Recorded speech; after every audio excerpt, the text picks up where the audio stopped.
आता बातमी आहे नांदेडमधून।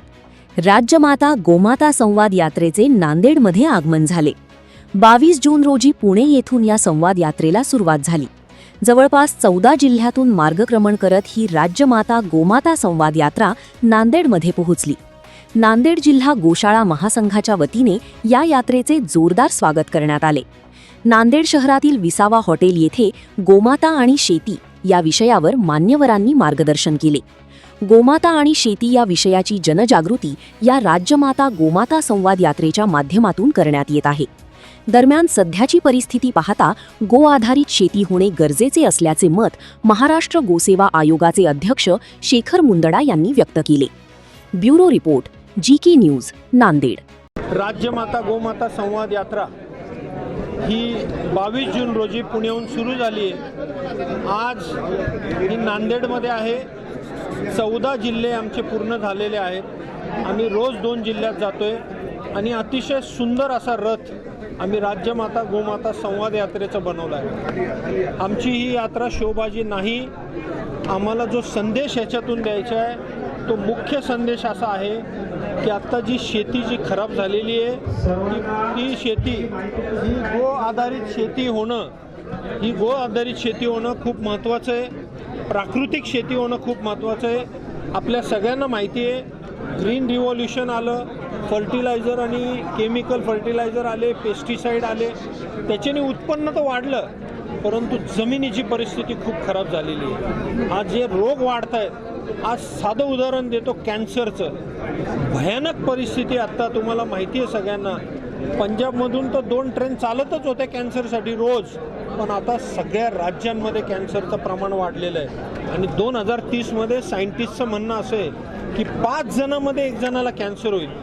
अहो, आज नाही आपण लवकर पाऊल उचलले तर येणारी परिस्थिती भयानक असणार आहे। आज 2-2 आणि 8-8 वर्षाच्या मुलांना हार्ट अटॅक येत आहेत, त्यांना शुगर, BP हे कुठून येतं आहे? हे जे आपण खातोय ना त्याच्यातून येतं आहे। सगळं केमिकल आणि पेस्टिसाइडचा परिणाम आहे। वापरलं पाहिजे पण त्याचं लिमिट आहे। पण आज शेतकरी ज्या पद्धतीने वापरतोय, मला असं वाटतं आम्ही अवेअरनेस करायला आलोय की आता गो आधारित शेती, प्राकृतिक शेती, सेंद्रिय शेती करा आणि त्याचा उपाय आमच्याकडे आहे। आम्ही गोखत तयार करू शकतो। आज 986 गोशाळा आमच्या महाराष्ट्रात आहे आणि त्या 986 गोशाळेमध्ये 1,53,000 गोवंश आहे। 10 किलो एक गोवंश 10 किलो शेण देतं। आज 15,30,000 किलो शेण होईल आणि हे दोन्ही एकमेकाला कसं पूरक आहे बघा। यांनी जर शेण बनवायला सुरुवात केली, गोखत तयार केलं आणि ते जर शेतकऱ्यांना दिलं तर त्याच्यातून गो आधारित शेती सुरू होईल। हे आम्ही सगळ्या गोशाळेला आवाहन केलेलं आहे आणि आम्ही आवाहन अशासाठी केलं आहे की महाराष्ट्र गोसेवा आयोगामार्फत आपण 50 रुपये प्रतिदिन प्रति देशी गाय हे अनुदान देतो आहे। आज 132 कोटी रुपये या गोशाळेला आम्ही अनुदानात वितरित करतो आहे। आम्ही उपकार नाही करत आहे, पण त्यांची परिस्थिती खरंच बिकट आहे। पण आता कुठेतरी पाऊल उचललं पाहिजे। हे जीवामृत, घनजीवामृत आणि बीजामृत याची वेळ आलेलीच आहे।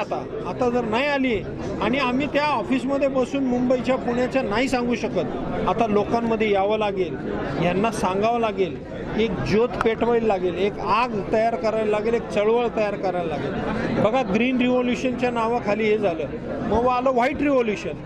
व्हाईट रिव्होल्यूशनमध्ये दूध वाढवण्यासाठी सगळ्या संकरित गायी आल्या, विदेशी गायी आल्या। त्यांचं दूध तर वाढलंय पण ते आरोग्याला किती फायदेमंद आहे हा खूप मोठा प्रश्न उभा राहिलेला आहे। पण देशी गाईचं दूध हे अतिशय जबरदस्त आहे आरोग्यासाठी। आज डॉक्टर सुद्धा लिहून देतो प्रेस्क्रिप्शनमध्ये, आईचं दूध बंद झाल्यावर देशी गाईचं दूध द्यावं। अहो, याच्यात अर्थ समजा ना तुम्ही। आणि हे जर करायचं असेल तर आता सगळ्यांना जागं व्हावं लागेल, शेतकऱ्यापासून, गोशाळेपासून, गोसेवकांपासून आणि दानदात्यांना पण। मी दानदात्यांना पण आवाहन करतोय की त्यांनी पण आपलं दान ह्या सत्कर्मासाठी द्यावं। आता मी सगळ्या गोशाळा या आत्मनिर्भर करणार आहे आणि त्याचं पाऊल मी उचललेलं आहे आणि मला खात्री आहे की मी लवकर हे सगळ्या गोशाळा आत्मनिर्भर करेल।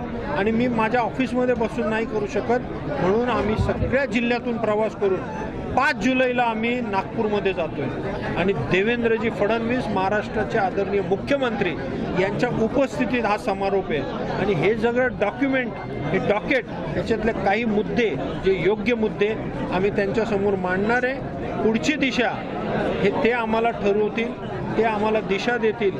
पण मला एक खात्री आहे. तुम्ही पाहत आहात महाराष्ट्राच्या कुशीतलं GK न्यूज मराठी, सात जनतेची, भूमी महाराष्ट्राची.